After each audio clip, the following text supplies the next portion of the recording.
Hello दोस्तों, नमस्कार। कथा सागर चैनल में आपका स्वागत है। आज की कहानी है विष्णु भगवान का आसन और घमंडी राजा। बहुत समय पहले की बात है। विकासनगर राज्य के एक गांव में विष्णु भगवान का एक ब्राह्मण भक्त रहता था, जो कि पास ही के एक विष्णु मंदिर में पुजारी का काम करता था।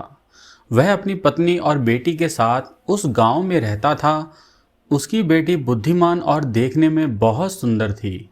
उस ब्राह्मण की विष्णु भगवान में बहुत आस्था थी और वह निस्वार्थ भाव से बचपन से ही उनकी भक्ति किया करता था।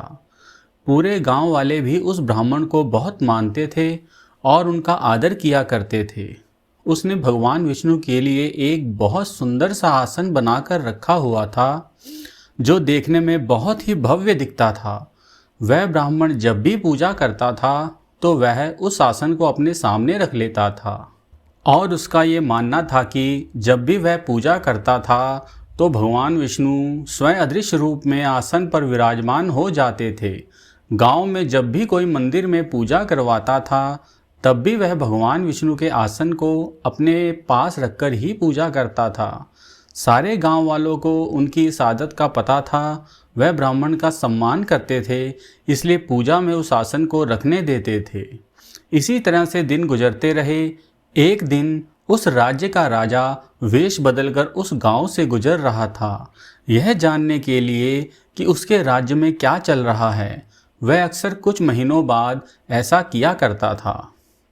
वह था तो दयालु राजा, लेकिन बस उसमें एक कमी थी कि वह थोड़ा घमंडी था और अपनी प्रशंसा सुनने का आदी था। अब वह और उसका सेवक थक गए थे। उन्हें और उनके घोड़ों को प्यास भी लगी थी। सामने उनको मंदिर दिखाई दिया, जहां ब्राह्मण की लड़की पौधों को पानी दे रही थी। उन्होंने उससे पानी मांगा। लड़की ने देखा कि मुसाफिर लग रहे हैं। लड़की ने भी उनको आदर सहित पानी पिलाया और खाने के लिए मिठाई दी और उनके घोड़ों के लिए भी पानी की व्यवस्था की। राजा ब्राह्मण की लड़की की सुंदरता और शालीन व्यवहार से बहुत प्रभावित हुआ। उसको अपनी पुत्र वधू के रूप में ऐसी ही सुंदर और सुशील लड़की की तलाश थी। जलपान करने के बाद राजा और उसके सेवक ने कहा कि वह बहुत दूर से आए हैं, थक गए हैं, वह कुछ देर बैठकर आराम करना चाहते हैं। ब्राह्मण की लड़की ने मुस्कुराकर कहा, कोई बात नहीं, बाहर बहुत धूप है, आप मंदिर के अंदर बैठकर विश्राम कर लीजिए। राजा ने कहा, ठीक है। मंदिर में दर्शन करके वह आराम करेंगे। राजा ने भगवान के दर्शन किए और तभी पास में उन्होंने एक आसन देखा जो देखने में बहुत सुंदर था। राजा ने सोचा, क्यों ना मैं इस आसन पर बैठकर ही आराम कर लेता हूँ। राजा जैसे ही उस आसन की ओर बढ़ा, ब्राह्मण की लड़की ने कहा, कृपया आप इस पर मत बैठिए, मैं आपके लिए दूसरे आसन की व्यवस्था कर देती हूँ। यह भगवान विष्णु का आसन है, मेरे पिता ने उनके लिए विशेष रूप से बनवाया है। राजा ने सोचा, ये मुझे सामान्य व्यक्ति समझ रही है, इसलिए मुझे इस भव्य आसन पर नहीं बैठने दे रही और कोई बहाना बना रही है। राजा ने उस लड़की को अपना असली परिचय दिया कि मैं इस राज्य का राजा हूँ। लड़की ने उनको प्रणाम किया, परंतु फिर भी उस आसन पर बैठने के लिए रोका। इस बात को सुनकर राजा के अहम को कुछ ठेस पहुंची और राजा कुछ क्रोधित हो गया और वह ना सुनने का आदी ही नहीं था। उसे लगा कि लड़की झूठ बोल रही है। आसन खाली था और कोई मूर्ति भी नहीं रखी हुई थी। इतने में ब्राह्मण और गांव के कुछ लोग मंदिर में आ जाते हैं। उनको देखकर राजा ने अपना नकली वेश उतार दिया। अपने सामने राज्य के राजा को देखकर सभी ने उनको प्रणाम किया। उन्होंने ब्राह्मण को बोला कि इस लड़की ने मेरा अपमान किया है। मैं तो इसे सुशील और संस्कारी लड़की समझ रहा था, पर इसने मुझे बैठने के लिए आसन देने से मना कर दिया और बोल रही है कि ये भगवान विष्णु का आसन है, जबकि मैंने इसे अपना परिचय दिया था, मैं इस राज्य का राजा हूँ। ब्राह्मण ने हाथ जोड़कर कहा, राजन, ये मेरी कन्या है, ये सत्य बोल रही है। मैं जब भी पूजा करता हूँ तो भगवान विष्णु अदृश्य रूप में आकर इस आसन पर विराजित होते हैं। राजा को ब्राह्मण पर शक हुआ और उसका गुस्सा और बढ़ गया। राजा ने ब्राह्मण से कहा, ठीक है ब्राह्मण, मैं तुम्हारी बात मान लूँगा, लेकिन मुझे इस बात का प्रमाण दो कि क्या सच में भगवान विष्णु इस आसन पर अदृश्य रूप में विराजमान होते हैं, या तुम सभी गांव के लोगों को मूर्ख बना रहे हो और उनको ठगने के लिए झूठ बोलते रहते हो। अगर तुमने मुझे प्रमाण दे दिया तो मैं इस मंदिर को भव्य बना दूंगा, और अगर तुम प्रमाण नहीं दे पाए तो इस आसन को मैं ले जाऊंगा और तुम्हें इस मंदिर को और मेरे राज्य को छोड़कर जाना होगा। राजा की बात को सुनकर ब्राह्मण सोच में पड़ गया। कुछ देर सोचने के बाद उसने राजा को बोला, राजन, मैं रोज सुबह पूजा करते वक्त इस आसन को अपने पास रखता हूँ। आप कल सुबह आइए, मैं इस बात का प्रमाण आपको दे दूंगा। आज रात आप हमारे गांव में ठहर जाइए।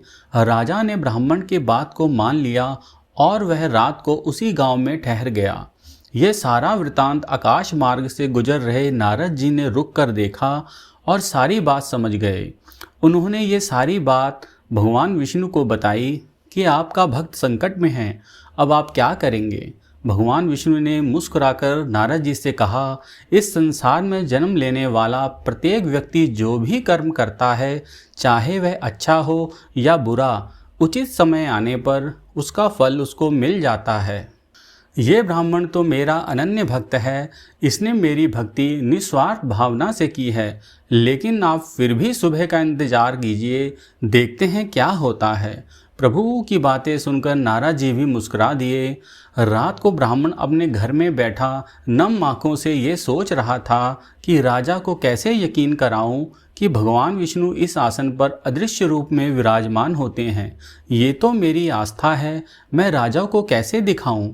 पिता को सोच में डूबे देख उसकी पुत्री पिता के पास आई और बोली, पिताजी, आप व्यर्थ में चिंता कर रहे हैं। आपने भगवान विष्णु की सच्चे मन से भक्ति करी है, ये बातें आप उन पर छोड़ दीजिए, वह जरूर कोई ना कोई रास्ता स्वयं ही निकाल लेंगे, अपने भक्त की लाज रखेंगे। बेटी के मुख से ये बातें सुनकर ब्राह्मण निश्चिंत हो गया और भगवान विष्णु का नाम जपते हुए सोने के लिए चला गया।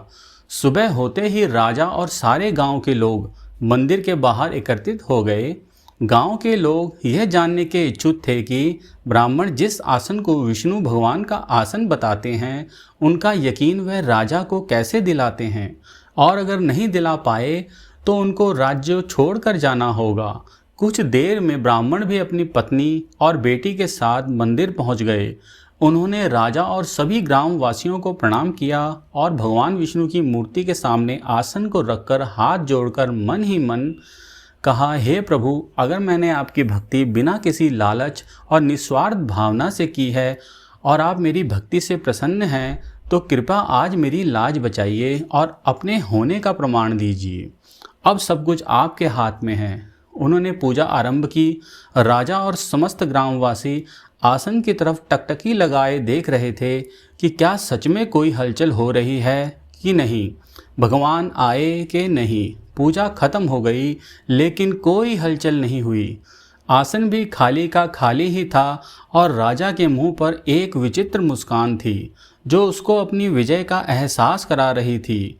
अब ब्राह्मण ने दुखी मन से हाथ जोड़कर राजा से विनती की, राजन, आप इस आसन को ले जा सकते हैं, अब ये आपका हुआ। सभी ग्रामवासी भी मन से दुखी और उदास लग रहे थे। राजा ने अपने सेवक से कहा, जाओ इस आसन को उठा लो। सेवक भी मुस्कुराया, लेकिन यह क्या। सेवक ने जैसे ही आसन को उठाने के लिए अपने पैर को उठाना चाहा, वह पैर उससे उठे ही नहीं, वह जमीन से चिपक गए और उसको ऐसा लग रहा था कि उसके पैरों को जमीन के नीचे से कोई अपनी ओर खींच रहा है और वह टस से मस नहीं हो पा रहा और वह बुरी तरह पसीने से भीगने लगा और कांपने लगा। वह कुछ बोलना चाह रहा था, लेकिन उसके मुख से आवाज़ भी नहीं निकल रही थी। उसका सारा शरीर जकड़ गया था।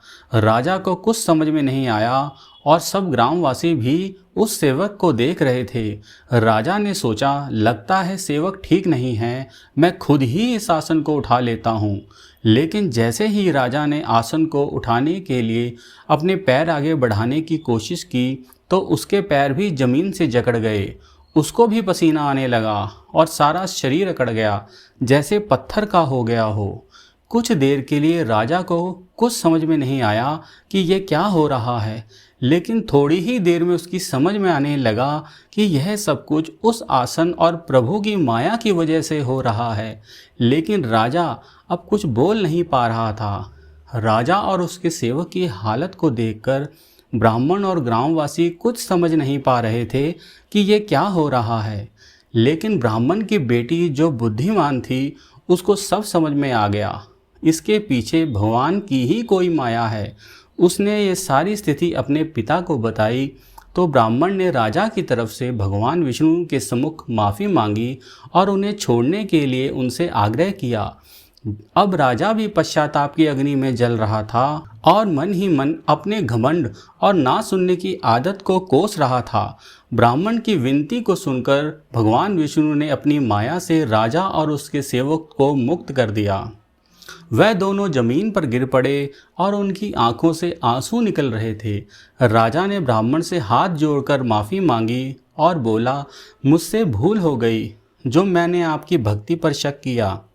ब्राह्मण ने राजा से हाथ जोड़कर कहा, राजन, आप दुखी मत होइए, मैंने आपको माफ़ किया। मेरे मन में आपके प्रति कोई द्वेष नहीं है, बल्कि आपकी वजह से मुझे ये पता चला कि मेरी आस्था और भक्ति सच्ची है और जो भी सच्चे दिल से प्रभु का ध्यान करता है तो वह हमेशा ही उसका साथ देते हैं, उसे कभी अकेला नहीं छोड़ते। यह बात सुनकर राजा बहुत प्रसन्न हुआ। फिर उसका ध्यान ब्राह्मण की बेटी की तरफ गया, जिसने सही समय पर उसके कष्ट और पीड़ा को समझकर अपने पिता से उसको मुक्त करने के लिए प्रार्थना करने को कहा। उसने उसका धन्यवाद किया और ब्राह्मण से उसका हाथ अपने बेटे के लिए मांगा। सभी को मालूम था कि राजा का बेटा सुंदर, साहसी और बुद्धिमान है। ब्राह्मण और उसकी पत्नी राजा का यह प्रस्ताव सुनकर बहुत खुश हुए और उनकी आंखों से खुशी के आंसू निकल गए। उन्होंने इस प्रस्ताव को खुशी खुशी स्वीकार कर लिया और दोनों की शादी बड़े धूमधाम से करवा दी। इस कहानी से हमें शिक्षा मिलती है कि जो जैसा कर्म करेगा उसे वैसा ही फल मिलेगा, आज नहीं तो कल मिलेगा। दोस्तों, ये कहानी यहीं ख़त्म हुई। प्लीज़ मेरे चैनल को सब्सक्राइब कीजिए। जल्दी ही फिर मिलेंगे एक नई कहानी के साथ। तब तक के लिए नमस्कार।